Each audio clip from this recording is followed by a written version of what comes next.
할렐루야. 여러분 모두를 주의 이름으로 축복합니다. 참 우리가 공부를 많이 하는데요, 그렇죠? 유치원서부터 시작을 해서 초등, 중등, 고등, 대학, 대학원까지 가서 공부를 참 많이 하는데 그 십자가의 사랑을 알면 얼마나 좋을까. 여러분 가장 값진 것은 주님의 은혜와 하나님의 사랑을 아는 것입니다. 우리 제일이 자매 축복하고 평생 찬양하며 사시라고 우리 박수로 하나님께 영광 돌리며 격려하겠습니다. 감사합니다. 고맙습니다. 자, 우리 옆 사람과 우리 기쁘게 인사하겠습니다. 오늘도 하나님의 음성을 들읍시다. 한 번만 더 하시죠.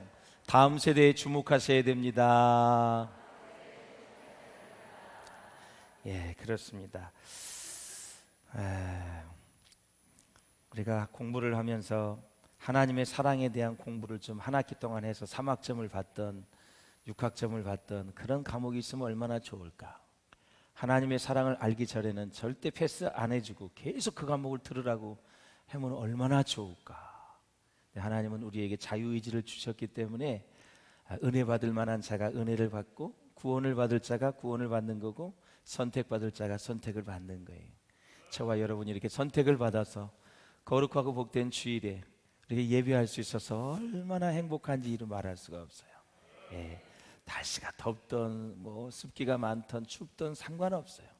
주님이 나를 선택해 주신 게 너무 감사한 거예요. 이렇게 큰 은혜를 받았으니 이제는 또 우리가 다음 세대를 한번 깊이 생각해 보면서 어떻게 하면 우리 다음 세대에게 신앙을 물려줄 수 있을까? 어떻게 하면 다음 세대에게 믿음을 물려줄 수 있을까? 생각하는 좋은 시간 될 수 있기를 주의 이름으로 축원합니다. 성경의 인물들을 보면 하나님의 선택을 받기 전까지는 어떤 현상이 있냐면 가정 안에서 부모를 통해 미래의 인물로 양육되는 모습을 우리가 볼 수가 있어요.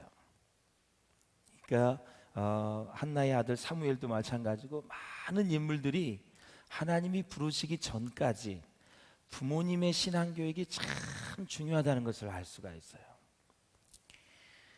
그래서 가정은 부모와 자식뿐만이 아니라 하나님을 모시고 살아가는 가장 기본적인 예배의 공동체입니다.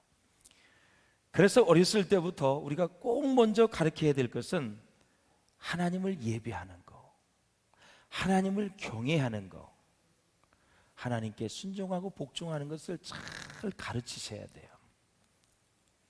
제가 수요 불기둥 시간에도 잠시 언급을 했습니다만 우리 지방에 말기암 환자 목사님이 이제 수술을 받았어요. 16시간 반 동안 20몇 가지를 다 떼어내고 온몸에 다 이제 퍼지고 그래서 이제 많이 지금 좋아지고 있어요. 기적적으로 하면서 제가 지난주 교육자회에 갔는데 이상하게 그 목사님을 위로하고 싶어서 회의가 다 끝나고 식사도 다 끝나고 차를 마셨어요. 다 흩어졌어요. 제가 마음속에 감동을 줘서 그 목사님께 전화를 했어요. 교회로 출발하셨나요? 그랬더니 했다고 그러더라고요. 그럼 제가 잠깐 들려서 부족하지만 기도하고 제가 가겠다고.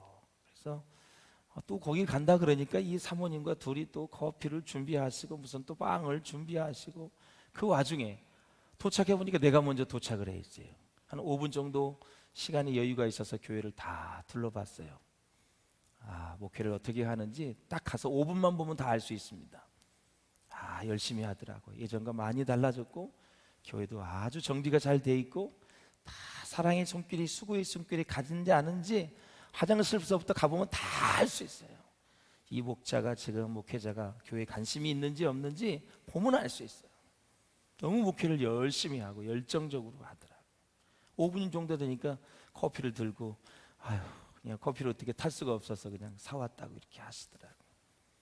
한참 얘기를 하는 중에 눈물을 글썽이면서 얘기를 하더라고요. 목사님, 하나님을 경외하는 설교 그렇게 많이 했는데 수술 16시간 반 동안 하고 이렇게 몸이 이제 죽을 병이 걸려서 죽음의 사선에 가서 그때서야 하나님을 경외하는 것이 무엇인지를 알았습니다. 하나님을 예배하는 것이 이제야 무엇인지를 알았습니다. 하나님께 순종하는 것이 무엇인지야 이제 깨달았습니다. 그리고 사명이 무엇인지, 구원이 얼마나 값진 것이고 날 위해 죽으신 십자가의 사랑이 얼마나 위대한지를 이제야 알았습니다. 깨달았습니다. 그 말씀을 하시더라고요. 제가 이제 대화 말미에 이제 기도를 해주고 출발을 하려고 예수 그리스도의 이름으로 기도합니다. 기도를 해드렸어요. 눈물 흘리면서. 그 목사님이 제가 한번 기도를 하면 어떠냐고 그러더라고요. 좋지요.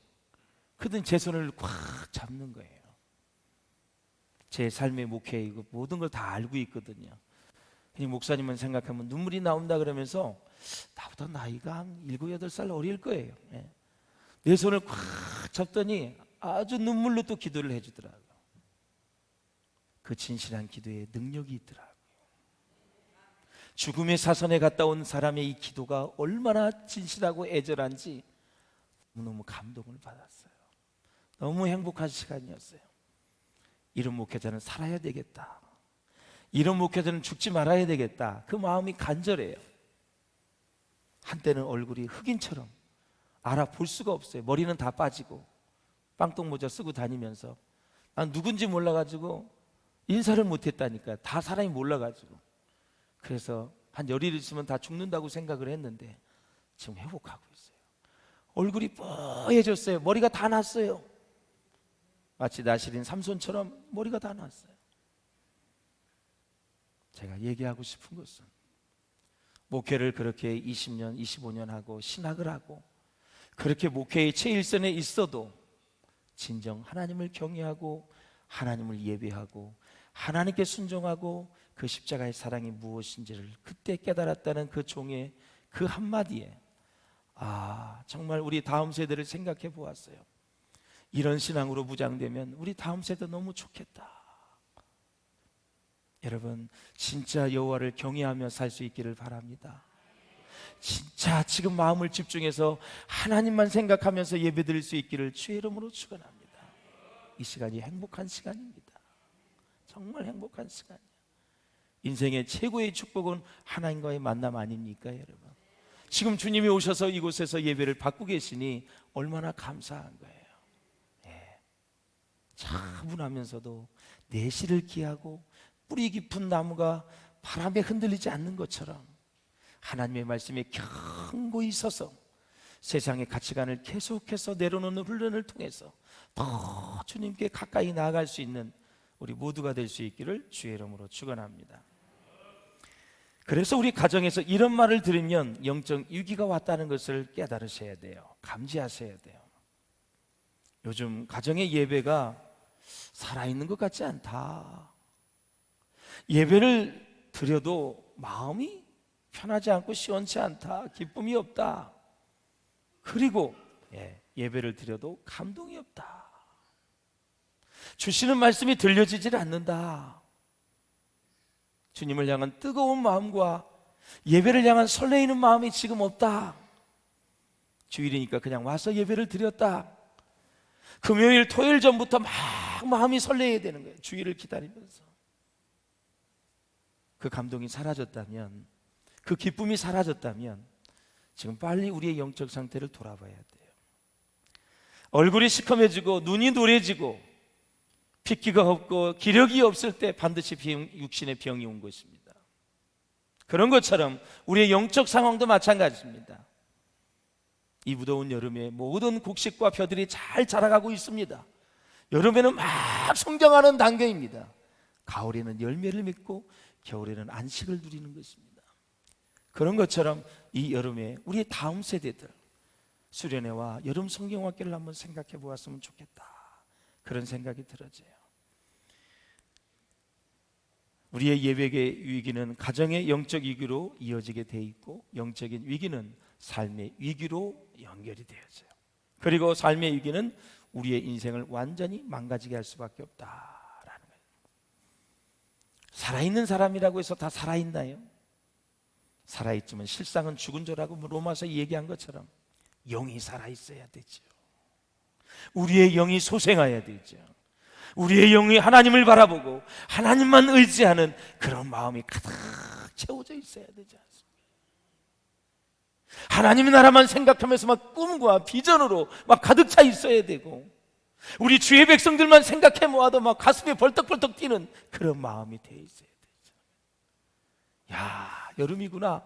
이제 우리 여름 성경학교 여름 모든 학생의 청년의 수련회, 야, 우리 작년의 모든 수련회, 야, 너무너무 좋다. 성장하는 계기로 삼아야지. 이런 마음으로 가득 차야 돼. 성경을 보면 두 종류의 신학적인 흐름을 우리에게 제시하고 있는데, 특별히 자녀 교육과 다음 세대에 대해서 한번 생각해 보았으면 좋겠어요. 하나는 부모의 주도로 이루어지는 가정의 신앙의 흐름이 있습니다. 부모의 주도. 부모가 모든 신앙을 주도하고 그것이 자녀들에게 흘러가는 것입니다. 얘들아, 예배는 잘 드렸니? 예배는 뜰 때 자세 좋아야 돼. 혹시 너 무슨 맡은 사명이 있니? 사역이 있니? 좀 잘 감당하고 있지? 힘든 일은 없어? 직장은 별일 없고 하나님 제일 우선순위로 살아야 된다. 무엇을 결정하기 전에 먼저 기도해야 된다. 그것이 주님이 기뻐하시는지 아닌지 생각해야 된다 하면서 부모가 계속 자녀들을 챙겨주는 사람들, 부모 주도로. 이건 절실하게 필요한 거예요. 이건 신앙이 있는 사람에게도 필요한 거예요. 저 목사님은 누가 하나 기도 안 해줘도, 누가 하나 위로의 말을 안 해줘도 알아서 잘할 목사님이야. 아니에요. 다 목사님도 사랑받고 사는 거고, 위로받고 사는 거고, 다 격려받고 사는 거예요. 저는 아무것도 아니에요. 여러분이 위로해 줘야 살 수 있어요. 여러분이 기도해 주셔야, 사랑해 주셔야 목회 잘할 수 있어요. 여러분이 기도해 주지 않으면 아무것도 아닌 거예요. 아무것도 아닌 거예요. 부모가 자녀들의 신앙을 잘 챙기셔야 돼요. 또 하나는 하나님께서 선택하신 사람을 통한 교회의 신앙 흐름입니다. 우리나라가 초기 한 120년, 30년 전에 선교사들이 와서 교회를 세우고 또 많은 전도를 했죠. 그러니까 초창교회 와보니까 전부 이렇게 가난하도 가난할 수가 없고, 이렇게 거지를 수 없는 아주 너무나 피폐한 대한민국 조선나라. 그래서 야, 교회만 가면 그래도 먹을 것을 주고, 교회만 가려고 그래도 나쁜 일은 안 하니까 그 당시에 많은 사람들이 교회로 아이들을 내보냈어요. 문화적인 면에서도 가장 앞섰고 모든 면에서도 앞섰어요. 그러니까 교회만 가면 안정이 되는 거죠. 자기는 교회 안 가도 애들을 교회에 보냈던 시절이 바로 초창기 복음을 가지고 왔던 선교사님들이 활동하던 그 시대였었어요. 저희 시대도 마찬가지였었어요. 많은 부모님들이 교회 가면 그런 나쁜 짓 안 하고 선하게 살고 좋은 말씀 듣고 하니까 교회로 보냈단 말이죠. 적어도 국민소득 $10,000 이전에는 아주 너무 순수하고 너무 좋았어요. 수련회 가면 우리는 참 지금도 기억이 많이 나요. 하늘산 기도원도 많이 가고 저 남한과 여주로도 많이 가서, 그 여주가 그 모래사장이 좋거든요. 거기 가서 막 캠프파이어도 하고 막 죄도 회개하고 밤새 기도하고, 어떤 때 씨름대회도 하고 감자도 쪄먹고 고구마는 있나 없나 모르겠다. 하여튼 밤새 얘기하고 기타 치고, 그러면서 너무너무 수련회가 기대되는 거잖아요. 그 무더위에도 더우면 그래서 강물에 가서 좀 풍덩 빠졌다가 수영도 하고 물도 먹이고 막 그러면서 재밌게 했단 말이죠. 근데 요즘엔 수련회 가라 그러면 안 가. $20,000, $30,000 넘어오고 핸드폰을 가지고 놀던 시대가 되더니, 환경이 좋아지더니 애들이 구질구질하게 막 가서 뭐 하는 걸 싫어해요. 혼자 가지고 시원한 에어컨 밑에서 핸드폰이나 보고 라면이나 끓여 먹고 과일 먹고 이런 걸 좋아해요. 간섭하는 걸 싫어해요.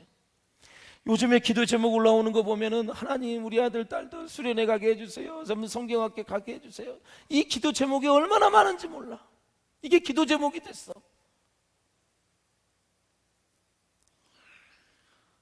이제 수련회와 성경학교가 본격적으로 시작이 되는데, 항상 우리 성도님들 중직들 잘 들으세요.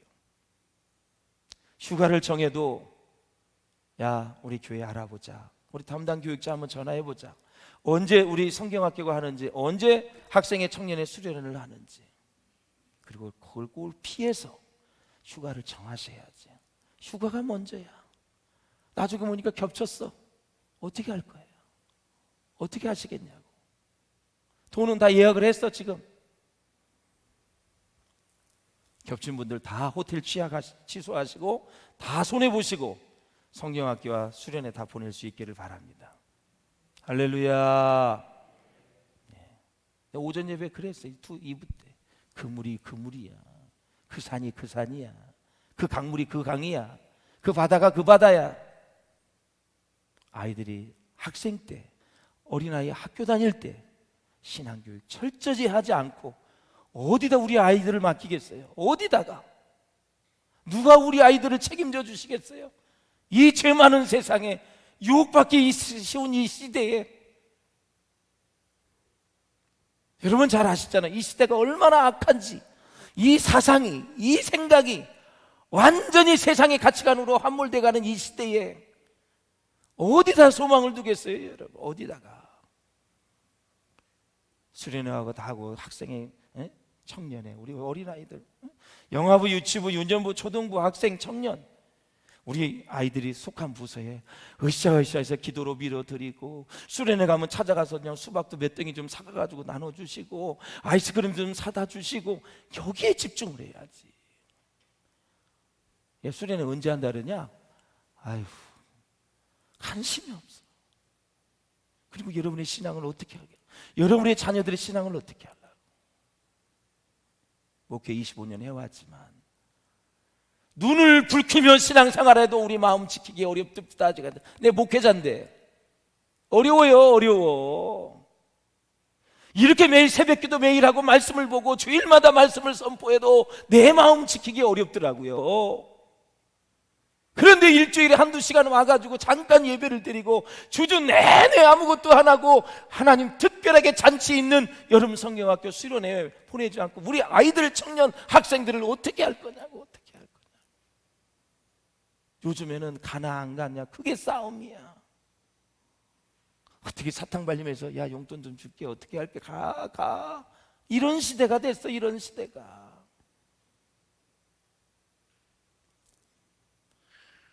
사랑하는 성도 여러분, 어떤 가정은 부모가 주도하고 자녀들도 열심이고 세상에 가정이 있어요.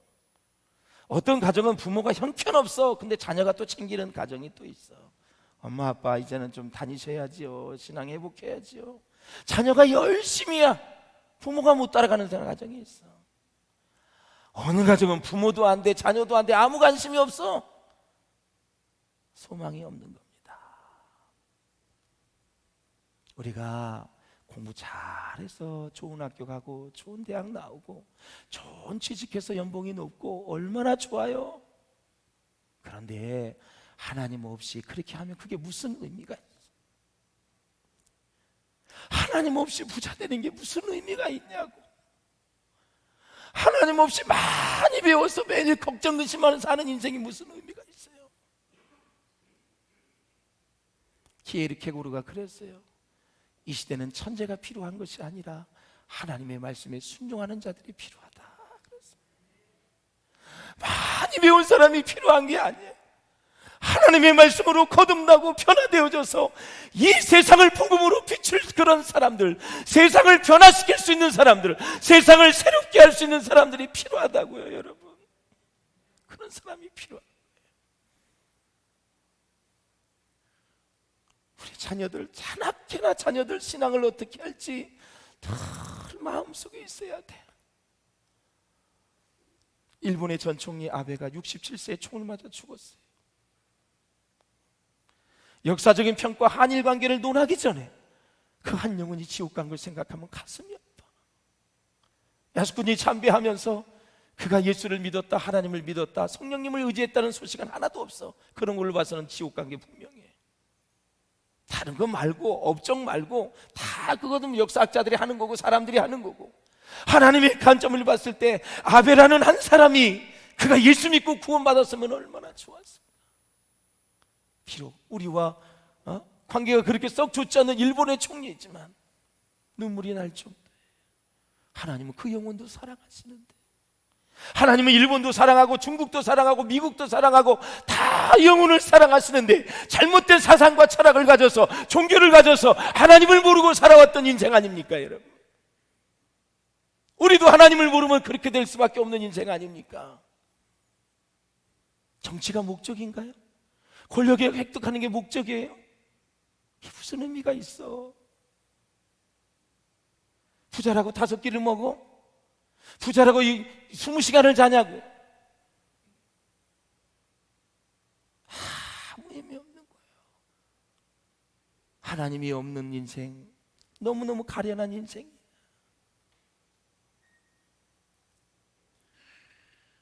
하나님은 지금도 사람에게 관심이에요. 무조건 사람이에요. 사람이 가지고 있는 부와 권력과 명예가 아니라 사람 자체에 관심이 있어요. 변화되어져서 새로워져서 하나님 나라 확장의 일꾼이 되어져서 그렇게 많은 영혼을 구원하고 치유하고 회복하다가 하나님 나라에 오기를 원하시는 분이 하나님이시다.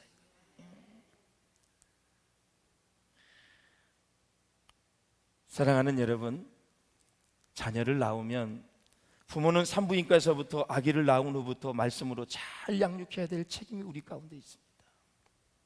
산부인과에서 나오면 누구를 닮았나, 이렇게 누구를 닮았나 보다 더 중요한 것은 이 아이에게 내가 신앙을 어떻게 전수해야 될지. 자기를 닮으면 좋아하지요. 우리도 2 쌍둥이가 있어서 둘째가 저를 닮아서 마음은 더 가긴 하는데 근데 더 이렇게 사랑해줘요. 닮지 않아도. 한쪽은 완전히 친탁이야. 하나는 완전히 처가 쪽이고 아주 그냥 반이 쫙 갈라졌어. 저쪽 목포에 있는 우리 사돈어른은 자기 닮은 손주를 볼 때 우리 태야 이렇게 얘기해. 둘째를 나를 닮은 손주를 볼 땐 그냥 태야. 그냥 마음이 드러나는 거야. 자기를 닮으면 다 좋아해. 그런데 더 중요한 것은 그 자녀에게 신앙을 유산으로 물려줄 계획을 가지고 있어야 된다. 계획을 가지고 있어야 된다. 자녀가 부모와 할아버지 할머니는 다 닮았는데 신앙의 유산을 불려받지 못하고 하나님의 뜻을 알지 못하고 방황한다면 그 닮은 것이 무슨 의미가 있을까요? 나를 닮은 것이 무슨 유익이 있을까요? 나를 닮지 않았다 하더라고 하나님을 잘 섬긴다면, 하나님을 잘 경외하고 예배한다면 최고의 축복입니다. 최고의 축복이에요. 손주가 이런 질문을 할아버지한테 하면 얼마나 좋을까? 할아버지 요즘 영적 상태가 어때요? 이렇게. 할아버지 요즘 하나님하고 관계 괜찮아요? 난 좋은데 할아버지는 어때요? 할머니 요즘 기도 열심히 새벽기도 하고 계세요? 우리 손주가 물어보면 그런 관계는 돼야지. 그 정도는 돼야지.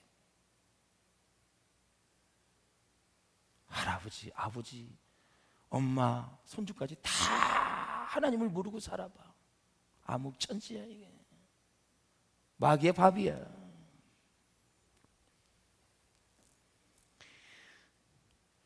하나님께서 우리에게 자녀를 주신 목적이 있습니다. 믿지 않는 사람들은 그 문중을 소중하게 여겨요. 김씨, 이씨, 박씨, 최씨, 신씨 등 해서 대를 이어야지 이렇게 얘기해요. 대를 잇는 목적이 뭔데? 족보의 목적이 뭔데요, 여러분? 분명히 얘기해 보세요. 대를 이어야 될 목적이 뭐예요? 우리 최씨 이름을 내는 거? 많이 높아져서 유명한 사람 되는 거? 그래서 어떻다고? What? 돈을 많이 벌어서 막 대기업이 되는 거 하나님은 몰라. What? 그래서 어떻다는 거예요? 권력을 다 수중에 가졌어. 어떻다는 거예요? 그래도 죽어요. 이래 살아도 저래 살아도 죽어요. 한 번 죽는 것은 사람에게 정하신 것이요 그 후에는 심판이 있으리니 말씀. 죽은 후의 세계가 천국과 지옥이 있다고요. 그걸 준비하고 살 수 있도록 우리가 교육하고 훈련을 하셔야죠. 최고의 축복은 한 번도 변함없이 하나님 앞에 평생을 쓰임받는 게 최고의 축복이에요. 단 1초도 여러분 낭비 없이 하나님 앞에 쓰임받다 가는 게 최고의 축복입니다. 마음을 방황하지 않기를 바랍니다. 믿음이 흔들리지 않기를 주의 이름으로 축원합니다. 흔들리지 마세요. 하나님이 다 우리 인생의 답을 다 갖고 계세요. 자녀의 문제 너무 걱정하지 마세요. 지금부터 한번 기도해 보세요. 지금부터 한번 하나님을 의지하면서 그 자녀를 주님께 한번 좀 패스해 보시고 주님께 좀 맡겨 드려 보세요. 내가 하려고 하지 말고.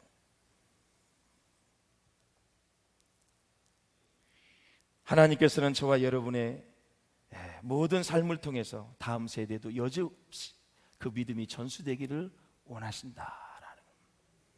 요즘 그 여호수아가 죽기 전에 설교했던 내용을 보면서 은혜를 받아요. 자, 묵상을 해봤어요. 이 말씀을 준비하면서 얼마나 여호수아가 백성을 향해서 마음이 안타까웠으면 이 말을 했을까.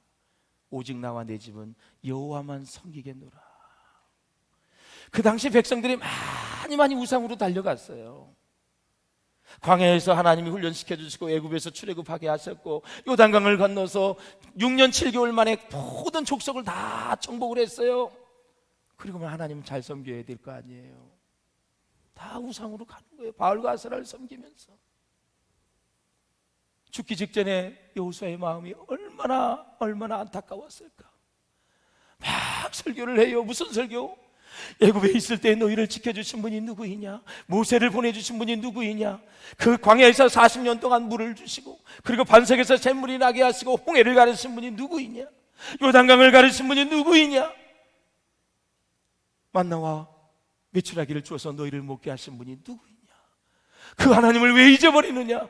그 하나님을 왜 떠났느냐? 나는 지금 때가 되어 이제 하나님 나라로 가지만 신앙생활 잘하고 하나님 잘 섬기라고 마지막에 오직 나와 내 집은 여호와만 섬기겠노라. 자손들에게 유언을 한 거예요. 백성들에게 설교를 한 거예요. 설교를 한 거예요.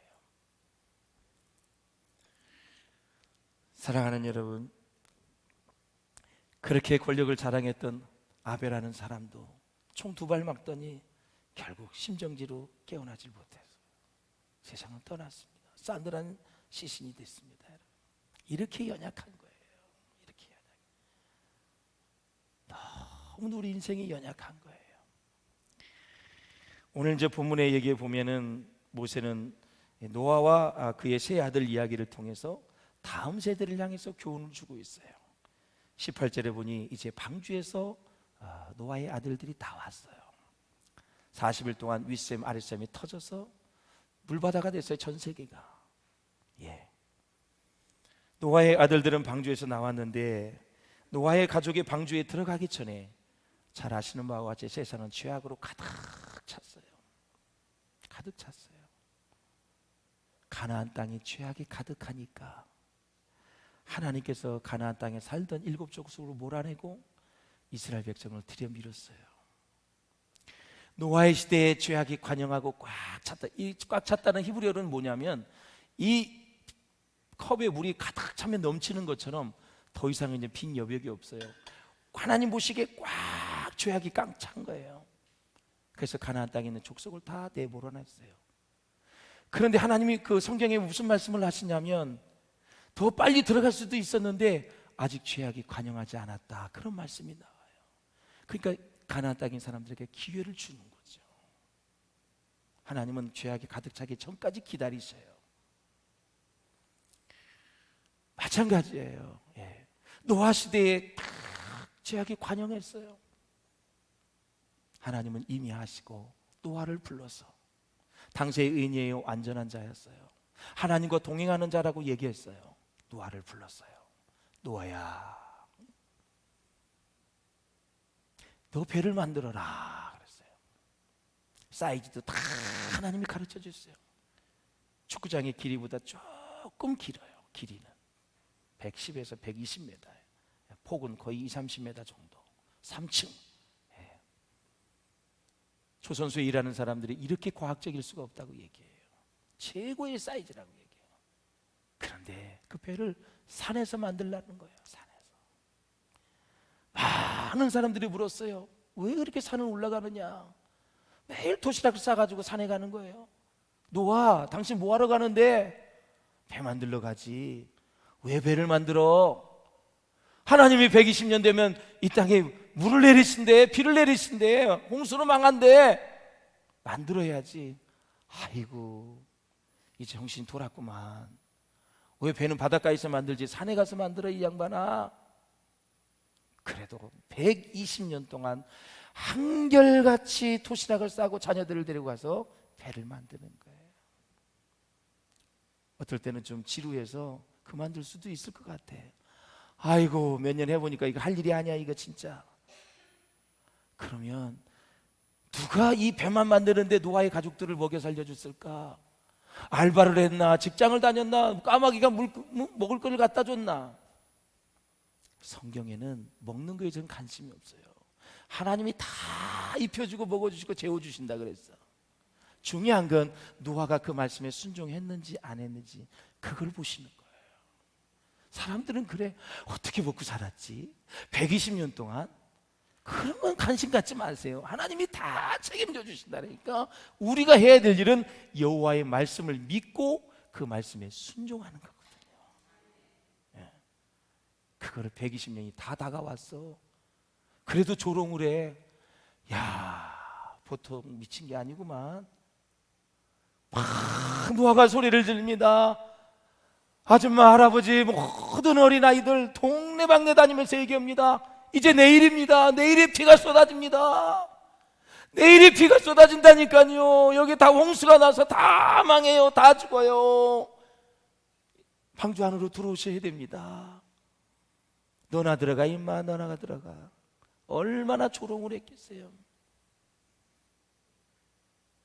1분 전에만 들어가도 살았을 거예요. 그렇게 믿지 못하고 그렇게 조롱을 했던 많은 사람들. 여러분, 어떻게 보면 노아의 가족 8명이 들어갔는데 어떻게 가족이 한 사람도 안 들어가? 정신병자라도 정신이 이상한 사람이라도 하나 들어갈 뻔한데 한 명도 안 들어가고 노아의 가족 8명만 들어갔단 말이죠. 사람이 이렇게 강박한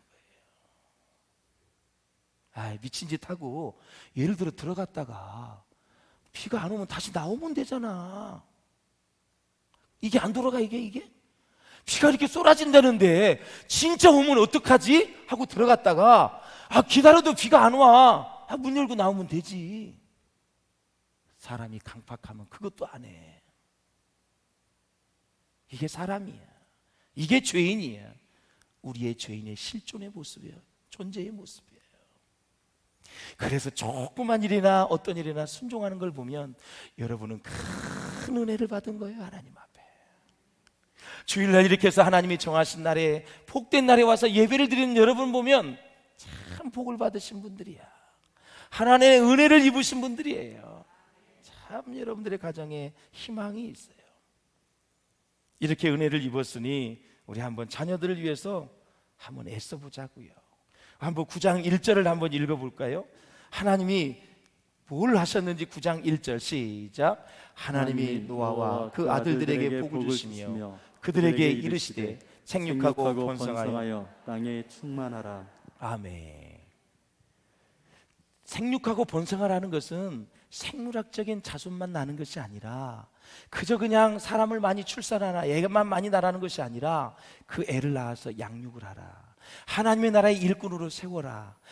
너희들이 보았지 않느냐? 이렇게 순종하지 않는 사람, 너희 가족 외에는 아무도 순종을 안 했다. 그럼 양육을 잘해서 하나님이 기뻐하시는 자녀로 성숙시키고 그렇게 양육을 하라라는 거예요. 이제 노아가 농업을 시작을 하고 이제 농사를, 포도농사를 지었는데 이게 너무너무, 이게 내가 보기에는 술을 많이 마신 것 같아요. 기분이 좋았던 것 같아요. 그래서 완전히 그가 벌거벗은 거예요. 예. 자, 이 노아라는 이 사람이 이제 농사를 졌다 그랬잖아요. 이 농업이라는 이 단어가 히브리어로 뭐냐면 이쉬 하다마라는 뜻이에요. 이게 뭐냐면 농부, 흙의 사람이라는 뜻을 가지고 있어요. 여러분, 아담이 뜻이 뭐예요? 흙, 먼지라는 뜻이잖아요.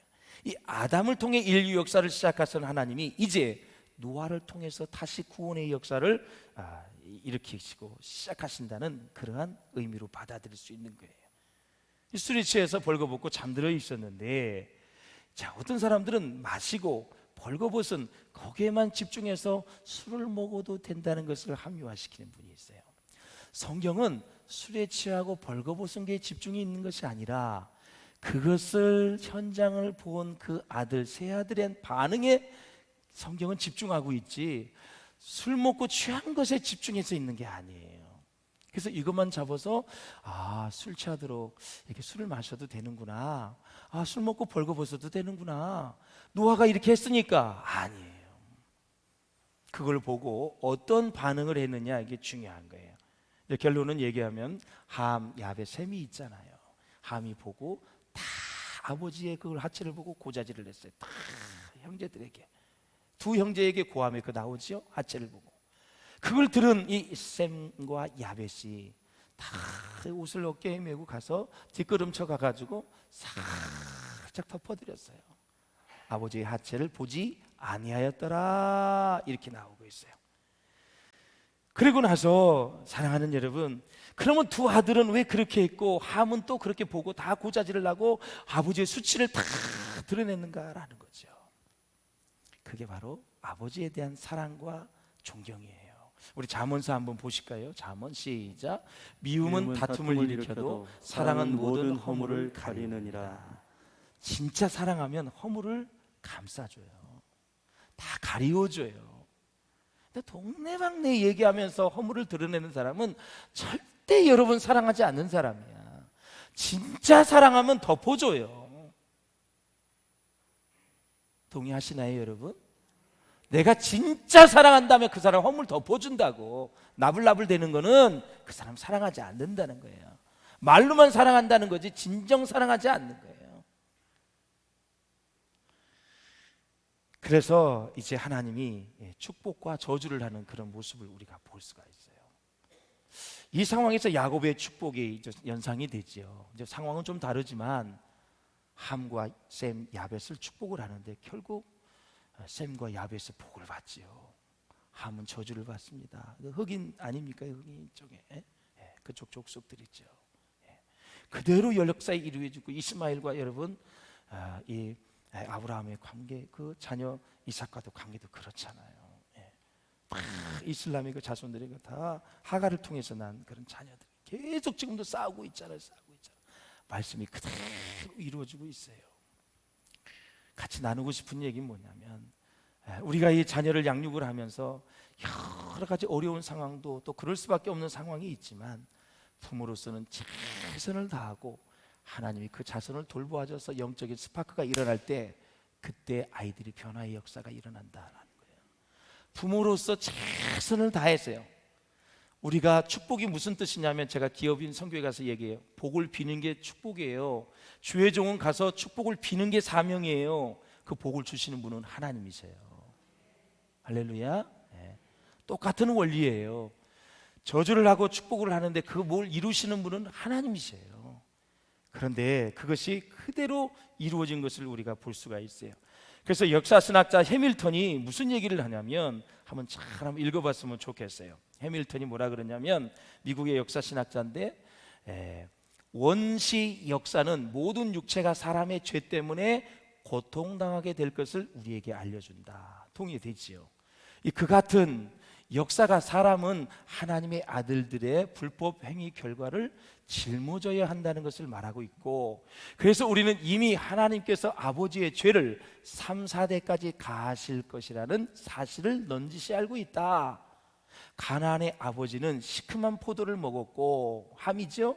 그래서 그의 아들 가나안의 이빨을 이치하는 시다. 그런 얘기. 죄의 영향력을 얘기하는 거예요. 그대로 영향을 받을 수 있다라는 것을 얘기하는 거예요. 자, 말씀을 정리하자면 그렇습니다.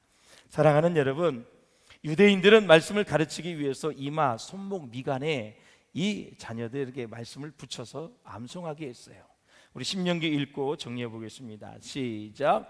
오늘 내가 내게 명하는 이 말씀을 너는 마음에 새기고 내 자녀에게 부지런히 가르치며 집에 앉았을 때이든지 길을 갈 때이든지 누워 있을 때이든지 일어날 때이든지 이 말씀을 강론할 것이며 너는 또 그것을 내 손목에 메어 기호를 삼으며 내 미간에 붙여 표로 삼고 또 내 집 문설주와 바깥문에 기록할지니라. 아멘. 사무엘상 1장에서 3장 보면 뜨는 지도자가 나와요. 추락하는 지도자가 나와요. 추락하는 지도자는 엘리의 가문이고 뜨는 지도자는 한나의 아들 사무엘입니다. 어디서 차이가 나느냐? 사무엘은 여호와의 말씀을 계속 듣고 엘리 제사장은 하나님의 말씀을 듣지 못합니다. 이 듣지 못한 것이 누적이 되니까 그는 영이 죽었고 분별력이 없고 그의 자녀들마저도 모든 재물을 좋은 것을 제사도 드리기 전에 먹어버리고 말았어요. 자녀 양육을 잘못했다라는 사실입니다. 그래서 하나님이 엘리 제사장의 가문을 다 씨를 말려버리겠다 말씀하셔서 멸망하게 하겠다고. 근데 그 징표를 말씀을 드리겠습니다. 이 다윗이 사울의 칼날을 피해서 노베 제사장들에게 몸을 피하고 숙식을 해결받고 무기를 받았어요. 이 사실을 안 사울의 부하가 찾아와서 85명의 제사장들을 다 죽였습니다. 이 제사장들이 누군지 아세요? 엘리 가문의 후손들이에요. 또 솔로몬이 왕이 되려는 순간 언제든지 헤게모니 전쟁이 있어요. 이 주도권 다툼이 있는데 이 아도니아와 왕권 경쟁이 붙었는데 아도니아의 줄을 선 사람이 누구냐면 제사장 아비아달이에요. 하나님이 솔로몬의 손을 들어줬기 때문에 그쪽에 줄을 선 사람들이 다 죽었어요. 아비아들 제사장이 죽었어요. 이 아비아들이 누군지 아세요? 엘리 가문의 후손이라는 거예요. 하나님의 약속은 반드시 이루어지는 것입니다. 그러므로 사무엘이 사무엘 되게 한 최고의 비법은 여호와의 말씀을 듣는 능력입니다. 여러분에게 그 은혜가 있으시기를 주의 이름으로 축원을 드립니다. 우리 비전의 식구들은 하나님의 말씀을 가볍게 여기지 마시고 말씀대로 순종하셔서 이 말씀을 교훈 삼아서 다음 세대에게 이 신앙의 모범을 보여주시고 그래서 그 다음 세대들이 무럭무럭 잘 자라서 하나님 나라의 존귀한 일꾼들이 다 될 수 있기를 바라고 이번 여름 수련회와 그리고 여름 성경학교를 통해서 다시 한번 영적인 진보와 도약이 있는 복된 모든 순간들이 되어줄 수 있기를 주의 이름으로 축원합니다. 그래서 우리 교회에서 이제 아기 학교와 그리고 어하나라고 우리 말씀 암송 훈련 학교가 있어요. 지금부터 준비해서 이제 새성전 시대에 준비를 하고 있어요. 그래서 다음 세대를 향한 우리 여러 가지 모든 것을 지금 준비하고 박차를 가하고 있어요. 시설이 중요한 것이 아니라 시설도 중요하지만 더 중요한 것은 정말 말씀과 기도로 거룩한 믿음으로 자녀들을 세우는 것이 중요하기에 지금 미래를 준비하고 있으니 여러분 그 일에 동참하셔서 다음 세대를 준비하는 우리 비전교회 될 수 있기를 주의 이름으로 축원합니다. 우리 기도하실 때 오늘 이 시간은 우리의 자녀들 특별히 우리 손주 손녀들을 위해서 기도했으면 좋겠습니다.